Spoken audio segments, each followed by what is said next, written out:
Selamat sore Kak, mohon maaf bagi waktunya. Perkenalkan, saya Bagus Marhendra dari Pendidikan Jasmani Unsur.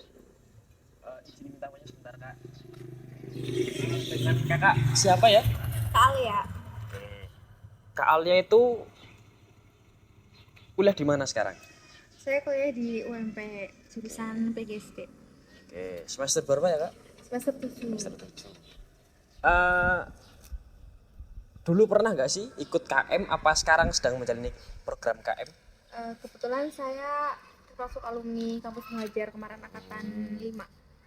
Oke, berarti Kakak sudah pernah mengikuti program tersebut ya? Ya. Oke, berarti boleh dong kita sharing-sharing terkait pengalaman Kakak atau kesan dan kesan atau apapun itu tentang KM boleh Kak? Boleh. Oke. Eh, apa sih peran Kakak sebagai mahasiswa dalam program KM tersebut? Peran saya sebagai mahasiswa itu membantu guru dalam menyelesaikan permasalahan yang ada, khususnya terkait hal literasi dan numerasi. Selain itu juga membantu mengerjakan administrasi yang diperlukan oleh sekolah. Kebetulan pada saat saya penugasan itu, sekolah akan melakukan akreditasi penilaian, ada pengawas datang untuk menilai sekolah, dan di situ kami membantu guru untuk mempersiapkan administrasi yang dibutuhkan untuk penilaian.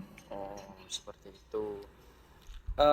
Menurut pendapat Kak Alia nih, pemerintah kan membuat program KM ya, kampus mengajar. Nah, itu sebenarnya tuh ada nggak sih kontribusi program KM ini terhadap pendidikan khususnya di Indonesia?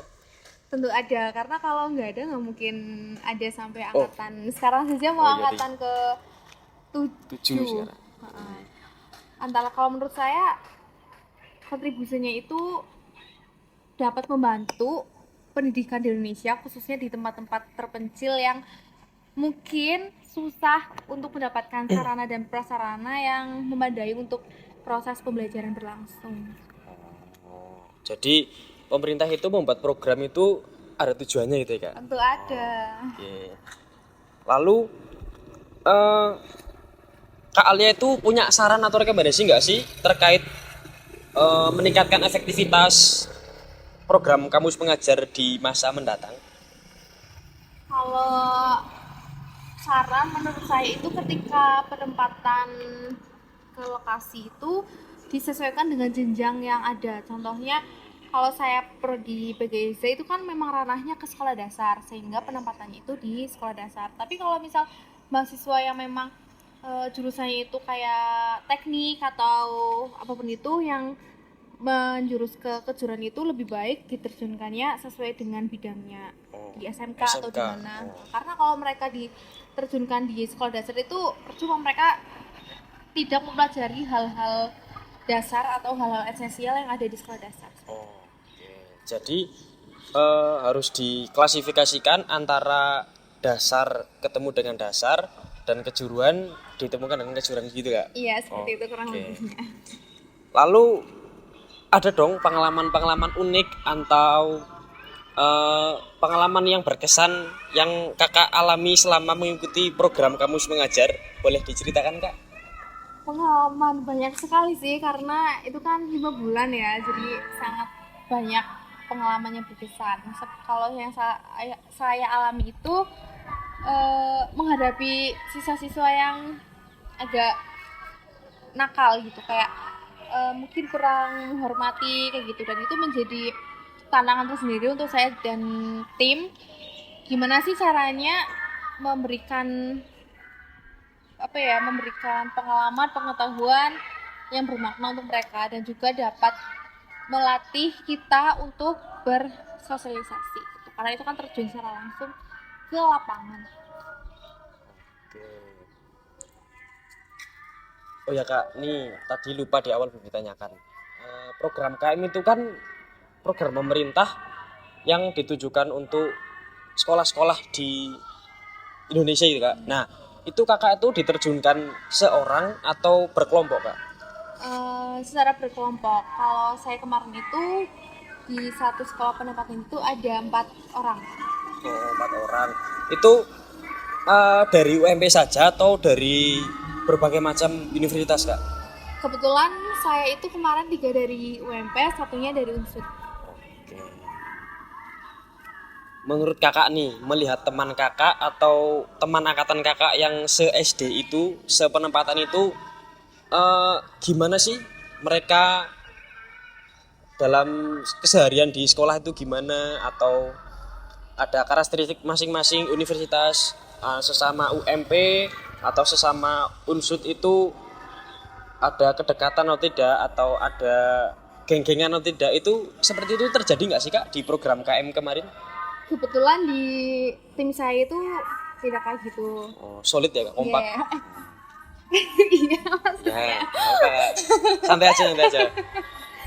Di tim saya itu solidaritasnya tinggi, jadi kita bekerja sama untuk melaksanakan program kerja yang kami susun dan kami rencanakan yang akan kami lakukan di sekolah penempatan, karena di situ kan kami ada nilainya juga untuk mata kuliah yang dikonversi, sehingga kami bagaimana caranya menciptakan lingkungan yang baik, menciptakan tim yang baik supaya kita juga mendapat nilai yang bagus gitu di mata kuliah. Oh. Lalu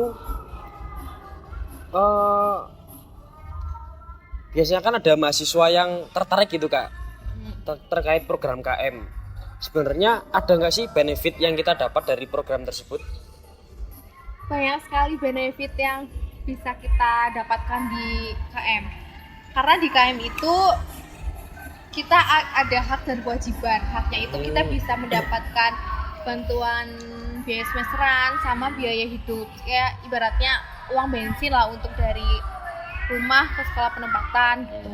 Karena kan di sekolah juga ada kayak mungkin kalau program saya membuat pojok baca, dan itu kan membutuhkan biaya. Nah dari situ bisa kita pakai berapa persen untuk membuat pojok baca. Oh ya kak, nih terakhir nih kak, kita kan ikut program pemerintah.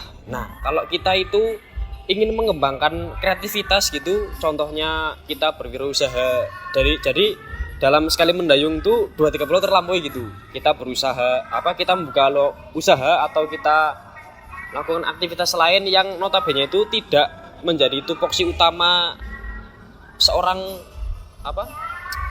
KM itu, boleh nggak sih kak? Sangat boleh, karena kebetulan kemarin tim saya itu berwirausaha juga di sekolah supaya menghemat biaya pengeluaran. Jadi kita mengeluarkan di sekolah itu, tapi kita juga mendapat biaya tambahan, karena kalau pakai biaya pribadi semua itu kan terlalu banyak ya, apalagi kan programnya banyak juga.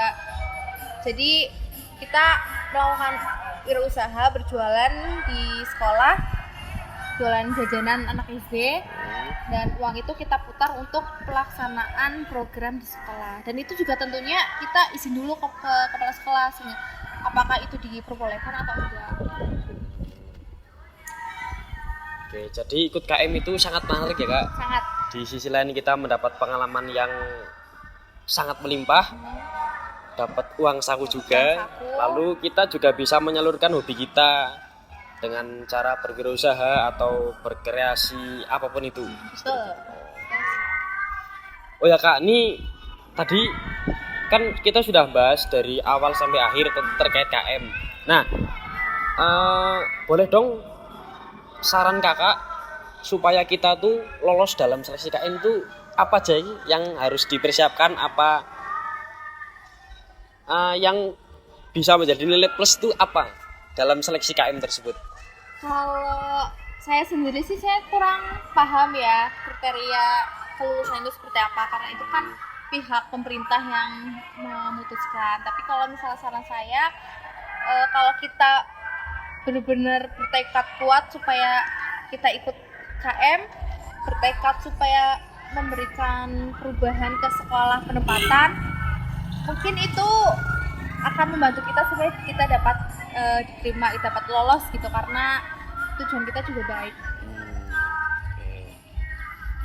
Baik, terima kasih Kak Alia atas waktunya. Mohon maaf mengganggu. Iya, tidak apa-apa. Sampai ketemu lagi.